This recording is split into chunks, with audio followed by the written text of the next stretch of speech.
Salam saudara, kembali saya Rosi menyapa Anda lewat program Aku dan Dia. Saya berharap Anda terus mau belajar dan lebih mengenal Dia lewat pembahasan kita saat ini, yaitu mengenai menjadi seperti Yesus, menunjukkan kehidupan yang mengikuti teladannya. Selamat mendengarkan.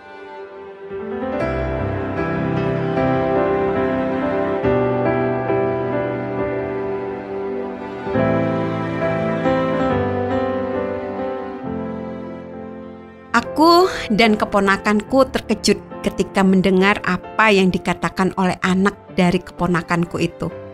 Anak itu masih sangat kecil, baru berusia sekitar 2 tahun lebih. Tiba-tiba ia mengatakan kepada mamanya, "Mama, jangan membuat emosi ya." Aku dan keponakanku terkejut tetapi sekaligus merasa lucu mendengar apa yang dikatakannya itu.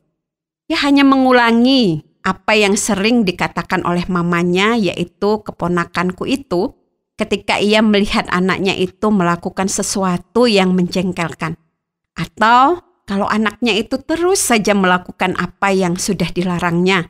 Kalau sudah demikian, ia akan mengatakan kepada anaknya, "Jangan membuat mama emosi ya." Nah, saat itu anak lelakinya yang berusia 2 tahun itu mengucapkan perkataan yang sama kepadanya.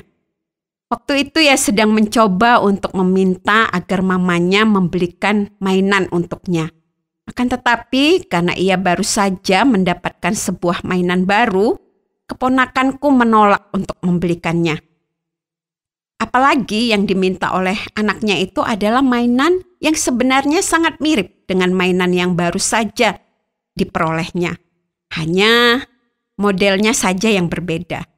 Ia menjelaskan kepada anaknya bahwa ia mau membelikan mainan baru, tetapi tidak saat itu. Setelah beberapa lama meminta, memohon, dan berdebat, anaknya itu mengucapkan kalimat itu, "Mama, jangan membuat emosi ya." Ternyata anaknya yang masih berusia 2 tahun lebih itu tidak hanya mendengarkan apa yang biasa dikatakan oleh mamanya, tetapi ia juga menyerap apa yang didengarnya dan kemudian mengeluarkannya pada saat yang dirasanya tepat untuk itu. Aku membayangkan tentang hubunganku dengan Yesus, pribadi yang menjadi teladan agung bagi kehidupanku. Betapa mudahnya aku mengatakan bahwa ia adalah teladan bagiku. Tetapi aku harus sungguh-sungguh melihat kehidupanku untuk memastikan bahwa hidupku itu memang cocok dengan pengakuanku.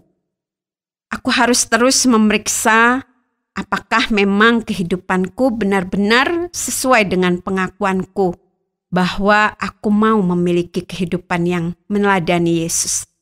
Satu bagian firman Tuhan menuliskan tentang apa artinya menjadikan Yesus sebagai teladan.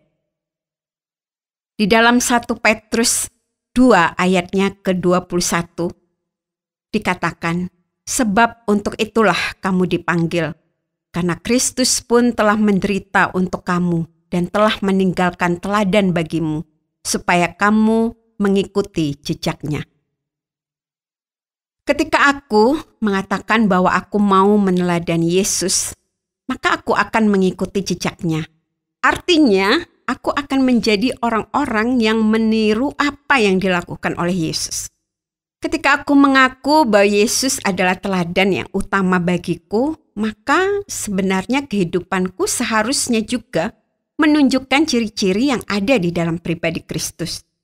Aku tidak bisa mengatakan bahwa aku menjadikan Yesus sebagai teladan terindah di dalam kehidupanku kalau aku tidak bisa mengasihi sesamaku. Mengapa?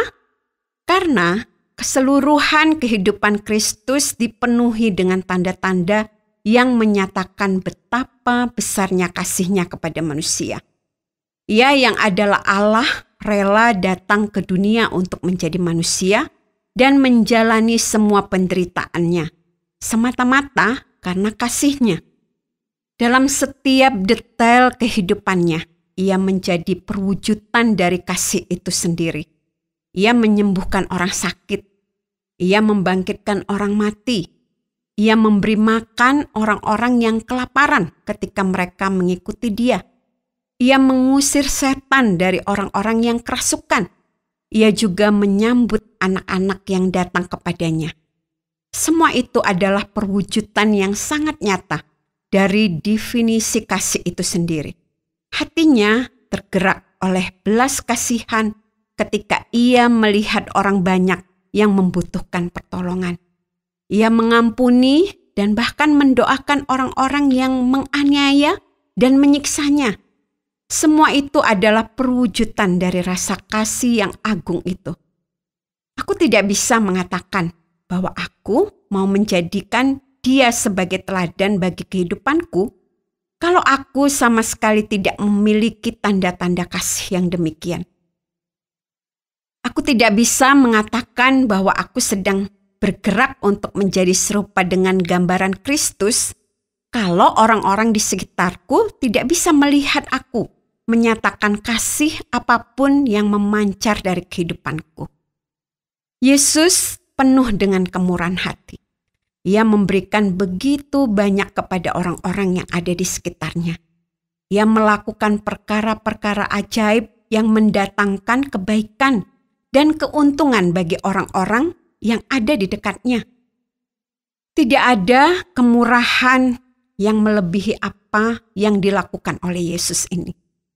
Manusia bisa saja memberikan persepuluhan dari miliknya. Ada juga orang-orang yang mungkin bisa memberikan separuh dari apa yang menjadi miliknya. Namun, Yesus memberikan dirinya sepenuhnya bagi keuntungan manusia yang percaya kepadanya. Aku tidak bisa mengatakan bahwa aku mau menjadi peniru Kristus kalau aku tidak memiliki kemurahan apapun di dalam kehidupanku. Aku tidak bisa mengaku-ngaku sebagai murid yang mau belajar dari guru agung itu kalau yang aku pentingkan hanya diriku sendiri. Kalau yang aku kehendaki adalah untuk mendapatkan yang lebih banyak hanya bagi kepentingan pribadiku saja. Kalau aku mengaku bahwa aku mau menjadi serupa dengan gambaran Yesus di dalam kehidupanku, maka aku juga harus mewarnai kehidupanku dengan kemurahan hati. Aku harus memastikan bahwa orang-orang di sekitarku akan bisa melihat kebaikan hatiku.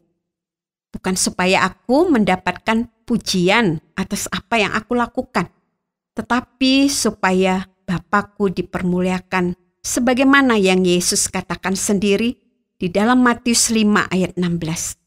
Demikianlah hendaknya terangmu bercahaya di depan orang, supaya mereka melihat perbuatanmu yang baik dan memuliakan Bapamu yang di sorga.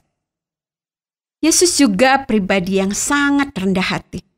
Paulus menuliskan pernyataan yang sangat luar biasa mengenai kerendahan hati Yesus ketika ia memberikan nasihat kepada jemaat yang ada di Filipi. Di dalam Filipi 2 ayatnya yang ke-5 sampai ayatnya yang ke-8. Hendaklah kamu dalam hidupmu bersama menaruh pikiran dan perasaan yang terdapat juga dalam Kristus Yesus, yang walaupun dalam rupa Allah tidak menganggap kesetaraan dengan Allah itu sebagai milik yang harus dipertahankan, melainkan telah mengosongkan dirinya sendiri dan mengambil rupa seorang hamba dan menjadi sama dengan manusia. Dan dalam keadaan sebagai manusia, ia telah merendahkan dirinya dan taat sampai mati, bahkan sampai mati di kayu salib. Yesus memiliki segala hak untuk menunjukkan kebesaran dan kehebatannya, serta menuntut semua manusia untuk mengakui kebesarannya. Namun, ia tidak melakukan hal itu sama sekali. Ia rela menanggalkan semuanya dan menjalani kehidupan sebagai manusia yang sederhana, bahkan menjalani sengsara yang disebabkan oleh manusia, yang sebenarnya adalah makhluk kepunyaannya. Ia tidak membalas hinaan dengan hinaan. Ia bahkan bisa saja melakukan sesuatu yang mengerikan terhadap mereka yang menghina dia. Tetapi ia tidak melakukan hal itu. Ia menjadi teladan yang sempurna dalam kerendahan hati. Dan sekali lagi, Aku tidak bisa mengatakan bahwa aku mau menjadikan dia sebagai teladan terhebat di dalam kehidupanku kalau aku justru menunjukkan sikap mau meninggikan diri dan menganggap diri lebih hebat dari orang lain. Aku tidak bisa juga mengatakan bahwa aku mau menjadi serupa dengan gambaran Yesus Kristus, tetapi pada saat yang sama aku menjadi orang yang terlalu sensitif terhadap hinaan orang lain dan selalu berusaha untuk membalas setiap hinaan dan cibiran yang ditunjukkan orang lain kepadaku. Aku juga tidak bisa memilih-milih apa yang akan aku teladani dari Yesus. Karena hal itu justru akan menghalangiku untuk menjadi lebih serupa dengan gambarannya. Kalau aku hanya mau meneladani di dalam perkataannya saja dan bukan dalam perbuatan, maka aku sama sekali tidak sedang menjadikan dia sebagai teladanku. Aku harus siap untuk mempelajari seluruh perkataan dan perbuatannya, kemudian berusaha untuk menunjukkan hal yang sama, sehingga orang-orang lain bisa melihat perubahan yang terjadi dalam kehidupanku sebagai perwujudan dan keinginanku untuk menjadi serupa dengannya.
Terima kasih Anda sudah mengikuti pembahasan kita mengenai mengikuti teladan Yesus di dalam keseluruhan kehidupan kita.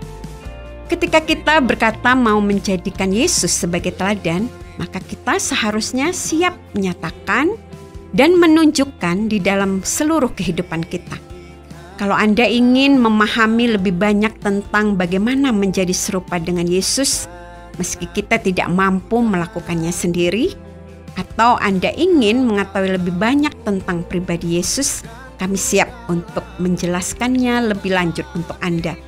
Dan kami juga ingin mendoakan Anda dan Anda dapat menyampaikan setiap pokok-pokok doa Anda. Anda dapat menghubungi kami lewat SMS atau WhatsApp ke nomor 081 333 777 386. Sampai jumpa, Tuhan Yesus memberkati.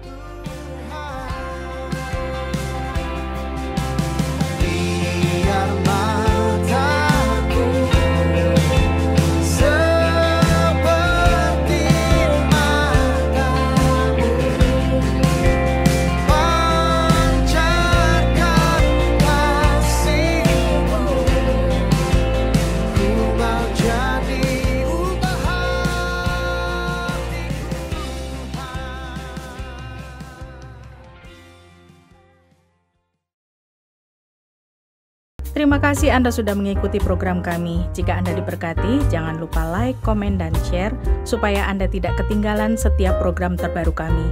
Jangan lupa juga untuk subscribe channelnya dan nyalakan loncengnya. Jika Anda ingin mendukung pelayanan kami, bisa melalui rekening kami berikut ini atau menghubungi kami di sini.